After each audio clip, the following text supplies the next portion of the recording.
दिल्ली के जंतर मंतर पर युवाओं के आंदोलन के पिछले 24 घंटे में जो तस्वीरें आई हैं, उसने इस देश की नरेंद्र मोदी सरकार की निर्ममता, बर्बरता और संवेदनहीनता की सारी हदें पार कर देने का उदाहरण पूरे देश के सामने पेश कर दिया है। मैं केवल आज उसकी एक बानगी दिखा रहा हूं कि यह निर्ममता किस हद तक थी कि दिल्ली पुलिस, पैरामिलिट्री, जो गृह मंत्री अमित शाह के इशारे पर काम करती है, जो प्रधानमंत्री के इशारे पर काम करती है, उसने कितने जुल्म उठाए। सबसे पहले मैं ये दिखाना चाहता हूं कि इस तरह की वीडियोस का एक नैरेटिव दूसरा हिस्सा हो सकता है। जांच होगी, बहुत सारी चीजें बाद में आएंगी, लेकिन जितनी वीडियो सोशल मीडिया पर वायरल हैं, उनके नजरिए से अगर आप देखेंगे तो आपकी रूह कांप जाएगी। इतना बर्बर, इतना हिंसक, इतना संवेदनहीन कोई हुकूमत आजाद भारत को शायद ही मिली हो।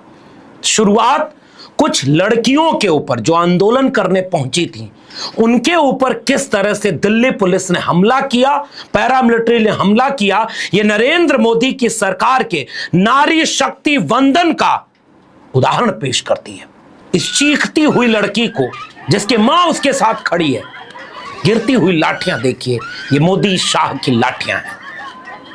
उसके बाद सिलसिलेवार उन लड़कियों के ऊपर कितने हमले, कितने तरह के हमले किए गए, उसकी बानगी भी देख लीजिए और साथ में कुछ लड़कियों को सुन लीजिए। सबसे पहले हम लोग कोई डाकू है क्या? डाकू नहीं है, शिक्षक है हम लोग। तुम्हारे घर में औलादे हो तब पता चले। कौन करता है? कौन ऐसे मारता है? बहुत गंदी पुलिस है दिल्ली पुलिस। लाठियां चार्ज करती है, लड़कियों को छूते हैं, लड़कियों को गाली देते हैं। ये पुलिस बहुत सबसे पहले एक लड़की को सुनिए जो ये कहती है कि मैं आईएएस बनना चाहती थी, यूपीएससी की तैयारी कर रही थी, लेकिन इनको देख करके अब मैं नहीं तैयारी करूंगी, ये हमें लाठियां मार रहे हैं। पुलिस वालों को देख रही हूँ, यूपीएससी की प्रिपरेशन कर रही थी, अब मन नहीं कर रहा। पुलिस ऐसी होती है, पुलिस हमारे लिए होती है कि जिससे जो हमारी दिक्कतें सुनने के लिए होती है कि किस लिए होती है। अभी मैं हूँ भी नहीं उनके साथ। मुझे जब घुटन हो रही है, अगर मैं बाई चांस सिविल सर्विसेज की तैयारी करके उसमें पहुंच गई, मैं कैसे रहूंगी इनके बीच में? कैसे, मतलब मैं समझ नहीं पा रही कौन सा ईमान धर्म बेच के बैठे हैं। आई डोंट नो, मतलब ये हमारे लिए पुलिस होती है, हमारे लिए जो ये आर्मी होती है वो हमारे लिए होती है। ये क्या कर रहे हैं अभी? हम कौन सी गलत चीज मांग रहे हैं?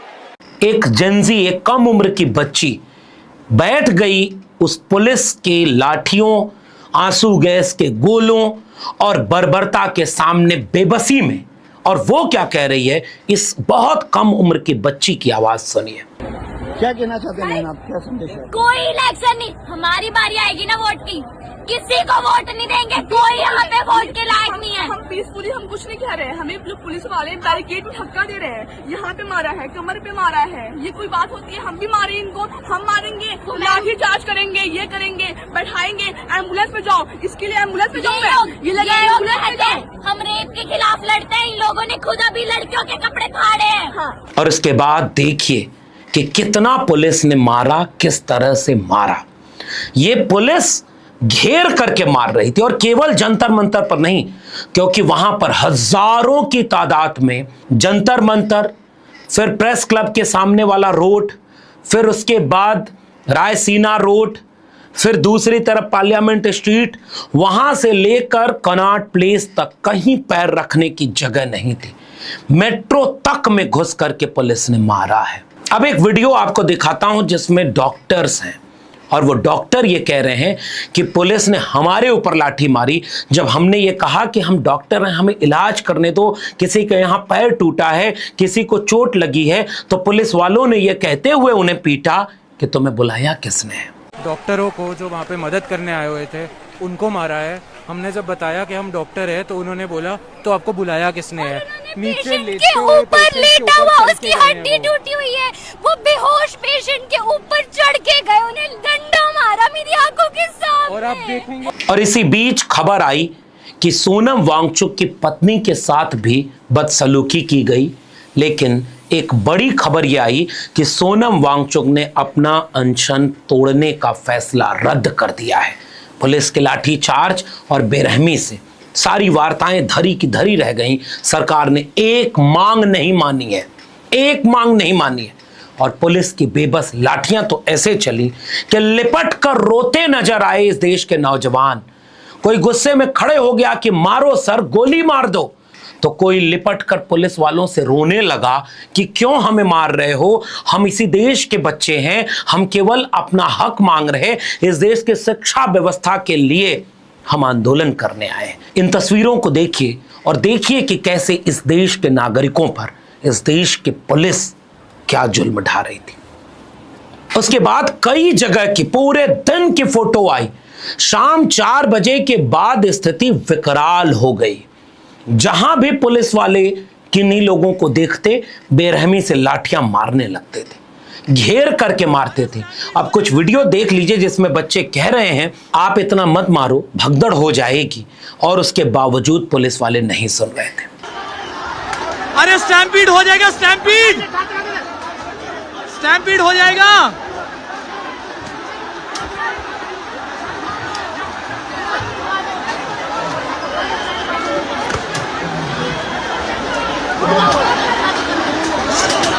स्टैम्पीड हो जाएगा भाई। अगर सोशल मीडिया न होता, हर हाथ में मोबाइल न होता, तो वो सच्चाई सामने नहीं आ पाती जो देख करके आप हैरान हो जाएंगे। मैं नहीं जानता कि क्या है, लेकिन ये वीडियो सोशल मीडिया पर वायरल है जो ये बता रहे हैं कि पुलिस वालों ने 20 जुलाई को आंदोलन शुरू होने के पहले कुछ अलग तरह की भी तैयारी कर ली।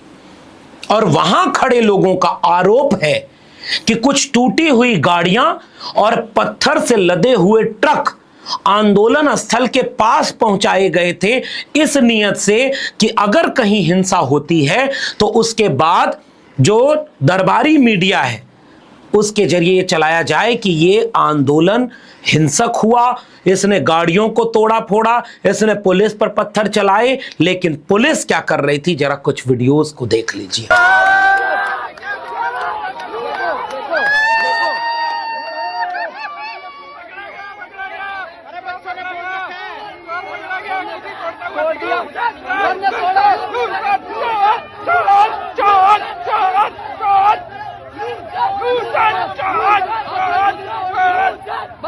ये गाड़ी पहले से टूटी हुई है। अरे ये आ गया जो ये सवाल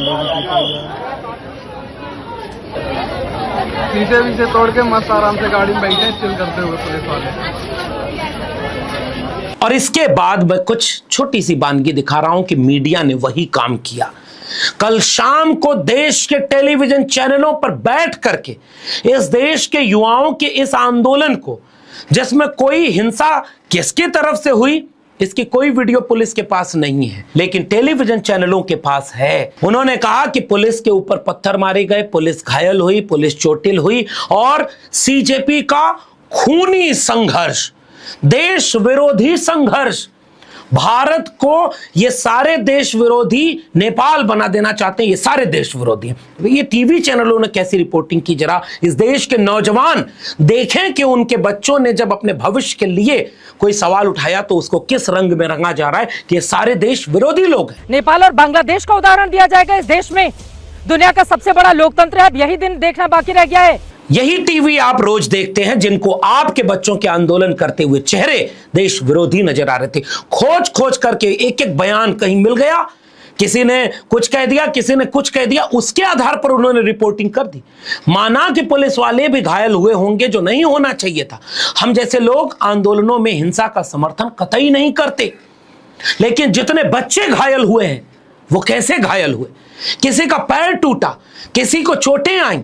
कई लड़कियों ने यह शिकायत की कि उनके प्राइवेट पार्ट्स तक को मारा गया, बेरहमी से कोई गाली दे रहा था, कोई पीटे जा रहा था। इन दृश्यों का क्या जवाब देगी हुकूमत, और क्या जवाब देगी हुकूमत इन सवालों का जो वहां के आंदोलनकारियों ने ये पूछा कि सादे वर्दी में ये कौन लोग थे जो पुलिस के साथ खड़े होकर, पुलिस की लाठी हाथ में लेकर बदतमीजी से पीटे जा रहे थे। ये जरा दृश्य देख लीजिए, जितने सादे वर्दी में हैं वो कौन लोग थे। आपके बंदे सिविल क्लोथिंग में क्यों हैं? आपकी नेम प्लेट क्यों नहीं है? ये तो बताओ, ये बताओ ना, आप बताओ तो सही।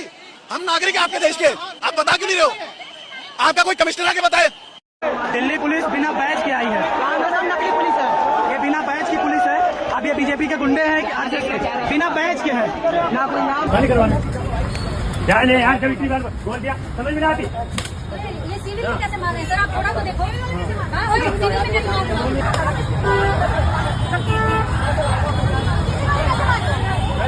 आप कौन सा ड्रेस में, आप कौन है? आप कौन है? फिर आपके हाथ में डंडा कैसे है? आपके हाथ में डंडा कैसे है?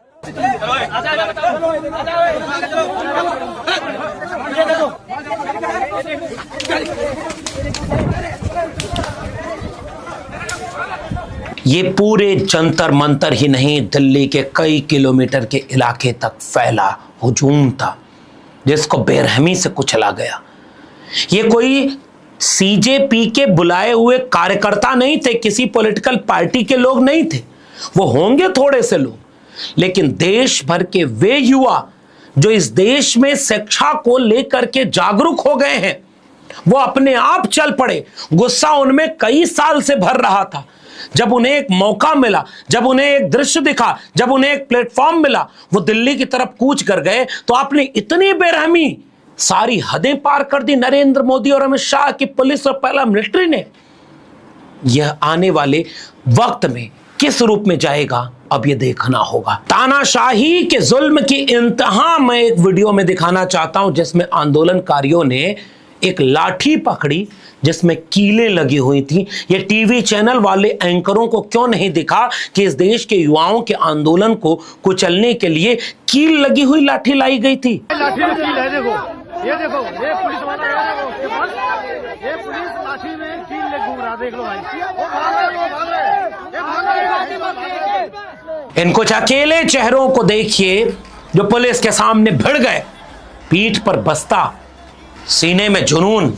कौन कहता है कि भगत सिंह की याद नहीं आती? ये डरे लोग नहीं है। जरा इनकी बेबाकी देखिए, जो पुलिस के सामने अकेले खड़े होकर के कहे मारो गोली हमें, मारो आप हमें, हम डरेंगे नहीं। अब एक बड़ी रोचक, बड़ी दिल दहला लेने वाली और आपको किसी और उदासी में खींच कर ले जाने वाली वीडियो दिखाना चाहता हूं।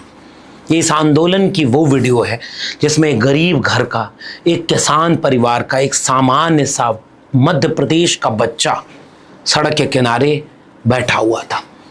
वहां एक रिपोर्टिंग करता हुआ एक शख्स जाता है और वो बात कर रहा है।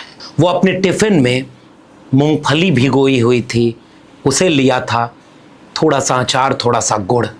और वो दृश्य देख करके आप हैरान हो जाएंगे कि ये है भारत का भविष्य, जो अपने भविष्य को बचाने के लिए अपने बस्ते में कलम किताब के साथ अपने पेट की भूख को मिटाने के लिए थोड़ा सा गरीबी में ही सही कुछ अन्न लेकर आया था, अपने भविष्य को गुलामी से बचाने के लिए।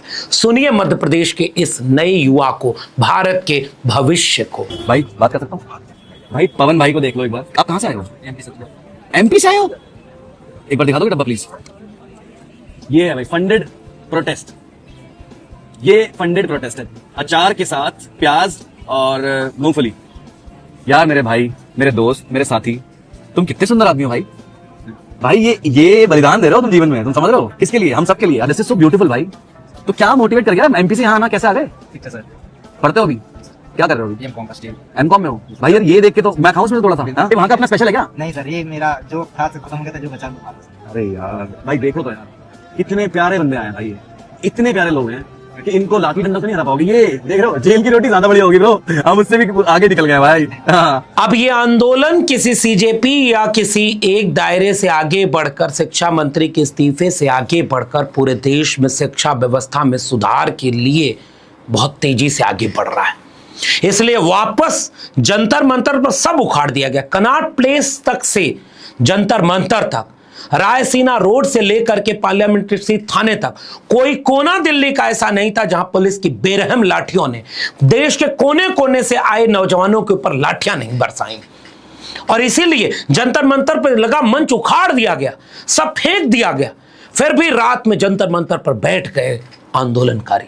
और आज फिर वहां आंदोलनकारी बैठे हुए हैं और वो कह रहे हैं कि अब इस देश के युवाओं पर पड़ी लाठियों का, इस देश की महिलाओं पर पड़ी लाठियों का और बच्चियों पर पड़ी लाठियों का हिसाब अब इस देश का नौजवान लेगा।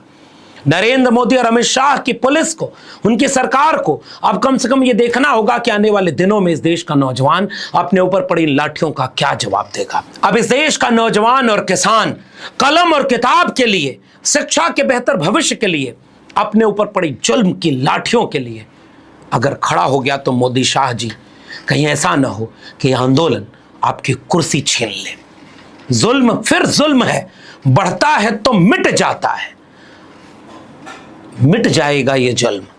लेकिन बेटियों पर जितनी लाठियां पड़ी, जितनी बेरहमी से मारा गया, इसकी गूंज बहुत दूर तक सुनाई देगी। मैं खुद जंतर मंतर कल पूरे दिन था, आज फिर वहीं जा रहा हूं। हम लड़ेंगे, युवाओं के साथ खड़े रहेंगे और वहीं से अगली बार आपसे मिलेंगे। वीडियो को गांव गांव तक पहुंचाइए, लोगों तक दिखाइए कि आपके बच्चों ने जब शिक्षा मांगी, रोजगार मांगी, तो मोदी शाह के पुलिस ने क्या किया है, आपकी बेटियों के साथ क्या किया है। और आप में अगर थोड़ा भी ज़मीर जिंदा हो तो जिंदा दिखने लगी है। लेकिन शांतिपूर्ण तरीके की अपील हमने हमेशा की। आपकी संख्या में ताकत है, बाबा साहब का संविधान आपको बहुत अधिकार देता है। अपनी संख्या की ताकत से तानाशाह के गुरूर को मिटा दीजिए, हिंसा का सहारा कतई न लीजिएगा। फिर मिलेंगे, तब तक के लिए धन्यवाद।